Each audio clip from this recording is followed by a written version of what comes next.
Hello my dear students, welcome to my YouTube channel. আজি মই আলোচনা কৰিম ক্লাস 7 ৰ গণিত অসম জাতীয় বিদ্যালয়ৰ চেপ্টাৰ নম্বৰ 9 সৰল সুদ। আগৰ ভিডিঅ'ত মই কোৱেশ্চন নম্বৰ 1 ৰ পৰা 5 লৈকে আলোচনা কৰিছো। আজিৰ ভিডিঅ'ত আৰম্ভ কৰিম কোৱেশ্চন নম্বৰ 6 ৰ পৰা। তো বলক ভিডিঅ'টো আৰম্ভ কৰো। তো এতিয়া সোৱা কোৱেশ্চন নম্বৰ 6 ত দিয়া আছে শতকৰা বছৰি কি সুতৰ হাৰত 750 টকাৰ 3 বছৰৰ সৰল সুদ 135 টকা হ'ব। তাৰ মানে কৈছে সৰল সুদ ইমান কৈ দিছে, সৰল সুদ ইমান হ'ব আৰু 3 বছৰ বুলি কৈ দিছে আৰু ইয়াতে সুতৰ হাৰত ইমান টকাৰ মানে পি দিয়া আছে। আমাক কেৱল সুতৰ হাৰ মানে আৰ উলিয়াব লাগে। ঠিক আছে, তোমালোকে এটো খেয়াল কৰিব লাগে যে কি উলিয়াব দিছে, কি দিয়া আছে। ঠিক আছে, সিম্পল হয় এটো। তো এতিয়া সোৱা কোৱেশ্চন নম্বৰ 6 দিয়া আছে।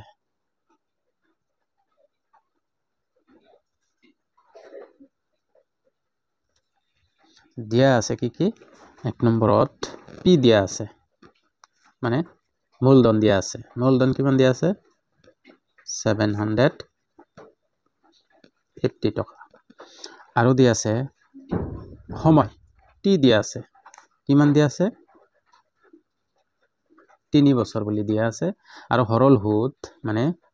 পি দিয়া আছে। সৰল সুদ পি দিয়া আছে কিমান 135 টকা। আমাক উলিয়াব লাগে R2। ঠিক আছে, এতিয়া সোৱা তেকে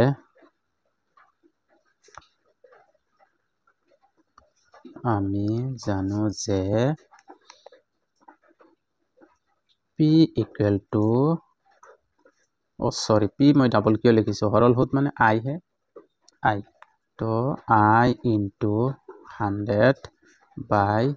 R into T। এতিয়া আমাক উলিয়াব দিছে R ৰ মান। ঠিক আছে, মই ইয়াতে R ৰ মানটো লিখিম। ইয়াতে R টো ইয়াতে হৰণ আছে, ভালে হ'ব পূৰণ। এইটো ইয়াতে যাব R থাকি গল I into 100 by P into T। এতিয়া R2 লাগে, R2 থাকক। আমাক I ৰ মান দিয়া আছে কিমান 135 into 100। P ৰ মান দিয়া আছে 750 into T ৰ মান দিয়া আছে 3 বছৰ। ঠিক আছে, তাৰ পিছত এতিয়া সোৱা কাটিব পাৰো কি জানি 0 0 লগত কাটিলো আৰু ইয়াতে দিয়া আছে 135 into 75 5 এর আই থিংক কাটা কাটি যাব। ঠিক আছে, মই এটুক নাকাটো 5 এর ইয়াতে কাটিম 5 15 75 5 2 গুণ 10। ঠিক আছে, এতিয়া এইটুক 15 এৰে কাটিব পাৰো নেকি সোৱা 15 এতিয়া 15 এটো কিমান বাৰ যায় এটো অলপ সৰু কৰি লও 3 এৰে কাটি দিও 3 এৰে ইয়াতে 3 4 গুণ 12 4 বাৰ গল 1 থাকিল 15 3 5 গুণ 15 45। এতিয়া আমি 15 এৰে কাটিব পাৰো এটো 15 একবাৰ যাব 15 3 বাৰ যাব তলত একো নাই 3 2 গুণ 6। তো এটো কিমান পাইছো আমি এটো R ৰ মান 6 পাইছো। ঠিক আছে, R ৰ মান কিমান পালো 6 যেহেতু R তো পাৰ্সেন্টেজ হ'ব। এতেকে আমি লিখিব পাৰিম যে 6% সুতৰ হাৰত 700 এমান টকাৰ 3 বছৰৰ সৰল সুদ কিমান হ'ব 135 টকা হ'ব। বুজি পাইছো, কেৱল ফৰ্মুলাটো লাগে, বাকি সকলো একেই। ঠিক আছে, ওপৰৰ পৰা এবাৰ P দিয়া আছে T দিয়া আছে I দিয়া আছে R উলিয়াব লাগে। আমি ফৰ্মুলা মতে বহাইছো কাটাকাটি কৰি লাষ্টত 6% পাইছো। কাটাকাটি কৰি 6% পাইছো। এতেকে 6% সুতৰ হাৰত এত টকাৰ 3 বছৰৰ সৰল সুদ হ'ব 135 টকা। ঠিক আছে, এতিয়া সোৱা তাৰ পিছৰ গণিতটো। এতিয়া 7 নম্বৰটো চোৱা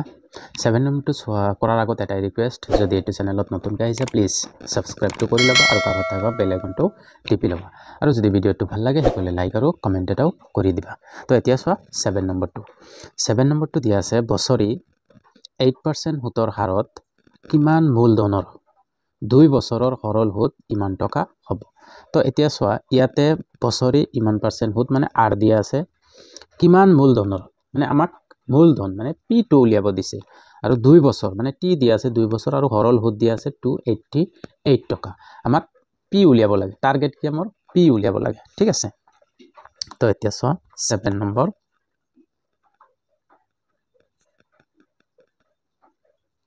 দিয়া আছে এটো বছৰি সুতৰ হাৰ মানে r দিয়া আছে 8% আৰু t দিয়া আছে 2 বছৰ ঠিক আছে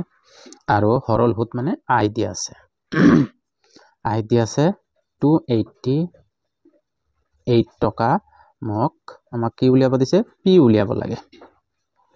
ঠিক আছে তো এতিয়া চোৱা ঠিক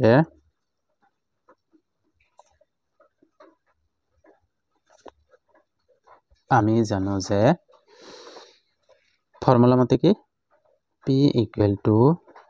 i into 100 by r into t আমাক উলিয়াব লাগে p তো আছে ইয়াতে p টো উলিয়াম ঠিক আছে p i ৰ মান কিমান দি আছে 288 টকা into 100 by r ৰ মান কিমান দি আছে 8 আৰু t ৰ মান কি দি আছে 2 ঠিক আছে এতিয়া p টো থাকিব দিয়া কাটাকাটি যায় নেকি চোৱা এইটো ইয়াৰ লগত 50 বাৰ যাব ঠিক আছে তাৰ পিছত আৰু 2 এৰে এইটো 4 বাৰ যাব 2 এৰে এইটো 25 বাৰ যাব এতিয়া মই অলপ পিছত কাটিম ইনটু 25 তলত থাকিল 4 কাৰণ একে লগত কাটিলে তোমালোকে পাজেলত পৰিবা তো সেই কাৰণে মই আৰু এটা লাইন বঢ়াই দিলো তো এতিয়া কাটিব পাৰো 2 এৰে ডাইৰেক্ট 4 ৰে কাটিব পাৰো কোনো কথা নাই 4 ৰে যদি এটো 4 7 গুণ 28 হৈছে আৰু ইয়াতে এটা আছে তো না যায় কাৰণে 4 2 গুণ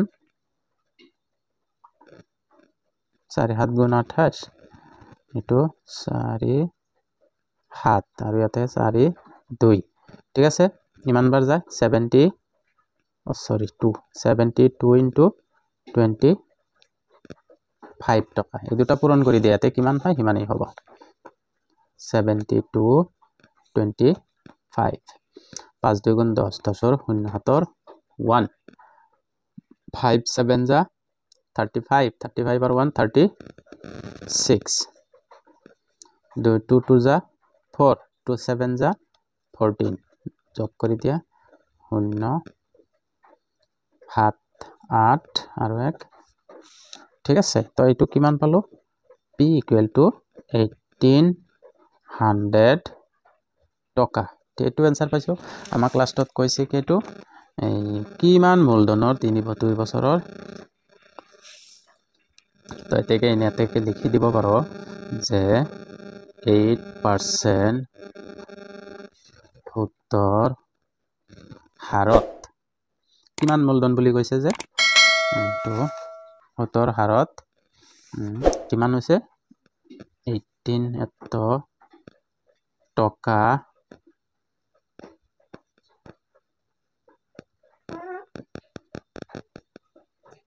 মূলধনৰ 2 বছৰৰ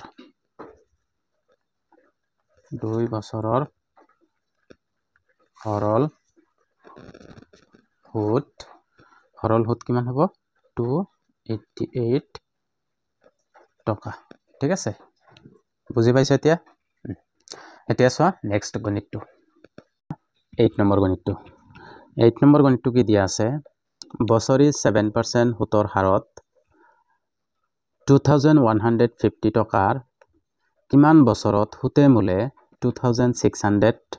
01.50 টকা হ'বগৈ তাৰ মানে ইয়াতে কি দিয়া আছে বছৰি সুতৰ হাৰ দিয়া আছে মানে r দিয়া আছে 7% আৰু মূলধন দিয়া আছে 2150 টকা আৰু আমাক উলিয়াব দিছে বছৰটো কিমান বছৰত সুতে মূলে ইমান টকা হ'ব ইয়াতে দুটা বস্তু নাই মিসিং আছে দুটা বস্তু এক নম্বৰত হৈছে p2 i2 মিসিং আছে আৰু t2 মিসিং আছে সময় আৰু ইন্টাৰেস্টটো মিসিং আছে প্ৰথমত আমি তো এনেই সময়টো উলিয়াব নোৱাৰিম কিন্তু কেনেকৈ উলাম আগত আমি ইয়াৰ পৰা i2 উলিয়াব পাৰিম মানে ইন্টাৰেস্টটো উলিয়াব পাৰিম ইন্টাৰেস্টটো কেনেকৈ উলাই মূলধন যোনটা আছে আৰু এই সুতে মূলে যিখিনি আছে সুতে মূলে যিখিনি আছে তাৰ পৰা মূলধনটো মাইনাস কৰি দিলে যিমানখিনি হ'ব হিমানখিনি হ'ব ইন্টাৰেস্ট ঠিক আছে তো ইয়াৰ পৰা চোৱা দিয়া আছে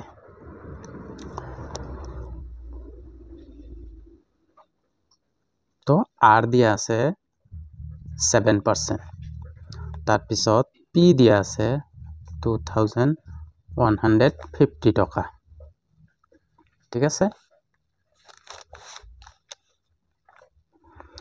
তাৰ পিছত pৰ পিছত এটো যেনটা সুতে মূলে বুলি কৈছে হেতু হল a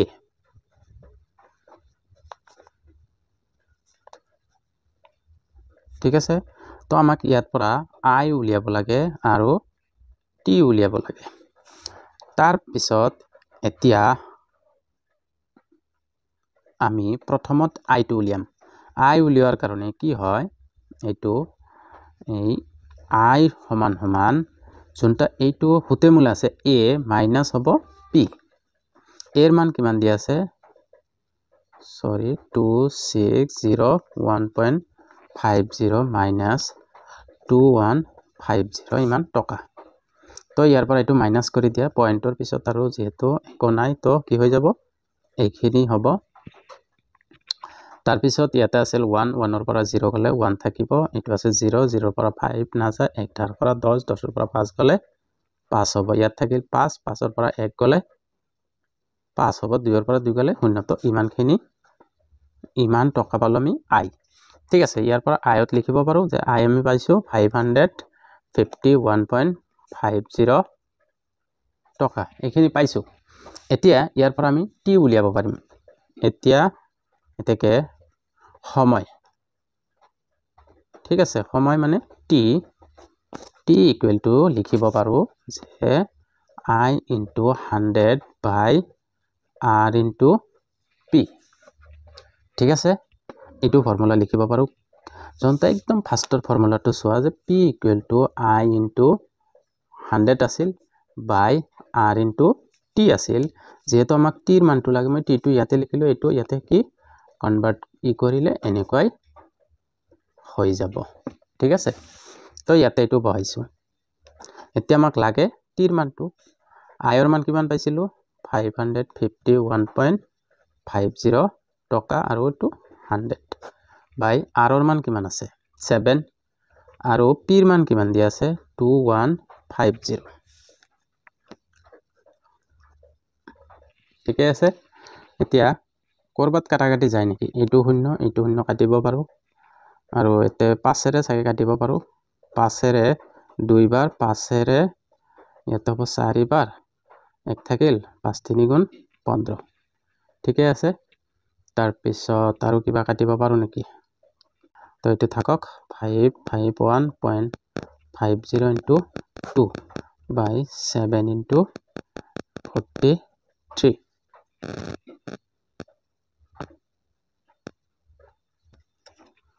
তো এতিয়া সোয়া t equal to ইয়াতে কৰবাত কাটাকাটি যদি আৰু যায় কৰিব পাৰো চাও কিৰে যায় 17 পুৰণি কৰো ইয়াতে তো 5 2 গুণ ইয়াতে লিখিম 5 ৰ 0 গুণ 0 এই 2 ৰ 0 গুণ 0 2 5 গুণ 10 10 ৰ 0 7 ৰ 1 2 ৰ 1 গুণ 2 1 3 2 5 গুণ 10 10 ৰ 0 7 ৰ 1 2 5 গুণ 10 আৰু 1 11 2 গৰ পিছত দশমিক তো ইয়াতে দশমিক হ'ব আৰু এটুক পূৰণ কৰি দিয়া 7 3 গুণ 21 21 ৰ 1 7 ৰ 2 7 4 গুণ 28 28 আৰু 2 30 ঠিক আছে তো এতিয়া t ইকুৱেল টু ওপৰত আছিল 1103 আৰু তলত হ'ল 301 এতিয়া কাটাকাটি যায় চাগে কাটাকাটি কৰিলে কিমান বাৰ যাব চোৱা ইয়াতে 301 প্ৰথমত ইয়াতে 3 বাৰ 4 বাৰটো নাযাব 3 বাৰ যাব চাগে 3 ৰ 1 গুণ 3 3 0 গুণ 0 3 ৰ 1 গুণ 3 9 গুণ 3 3 গুণ 9 3 ৰ পৰা 3 গলে 0 0 ৰ পৰা 0 1 ৰ পৰা 9 নাযায় 11 ৰ পৰা 2 ঠিক আছে এতিয়া কিমান বাৰ যায় দশমিক দিয়া 0 3 8 8 ৰ 1 গুণ 8 8 ৰ 0 গুণ 0 8 3 গুণ 8 নহ'ব 6 হ'ব 6 6 ৰ 1 গুণ 6 6 0 গুণ 0 6 3 গুণ 18 মাইনাস কৰিলে এইটো হ'ব 10 ৰ পৰা 4 2 4 থাকিল 9 9 ৰ পৰা 0 গলে 9 থাকিল 9 9 ৰ পৰা 8 গলে 1 এতিয়া আৰু দশমিক আৰু 0 এইটো কিমান বাৰ যায় বহুত বাৰ যাব চাগে তো মই ইমান নিলিখো এতিয়া লিখিম যে t ইকুৱেল টু 3.6 বছৰ ঠিক আছে তাৰ পিছত 3 বছৰ 6 মাহ সামথিং কিবা হ'ব তোমালোকে ক্যালকুলেশন কৰি যদিও কৰিব পাৰা ভালকে ক্যালকুলেশন কৰি কৰি লবা ঠিক আছে তো এইটো আৰম্ভণিৰ পৰা এনেকৈ চাই লোৱা হৈ গল তো এতিয়ালৈকে যদি চেনেলটো সাবস্ক্ৰাইব কৰা নাই প্লিজ সাবস্ক্ৰাইবটো কৰি লবা আৰু কাষত থকা বেল আইকনটো টিপি লবা আৰু বন্ধুবৰ্গলৈ ভিডিওটো শেয়াৰ কৰি দিবা ঠিক আছে ধন্যবাদ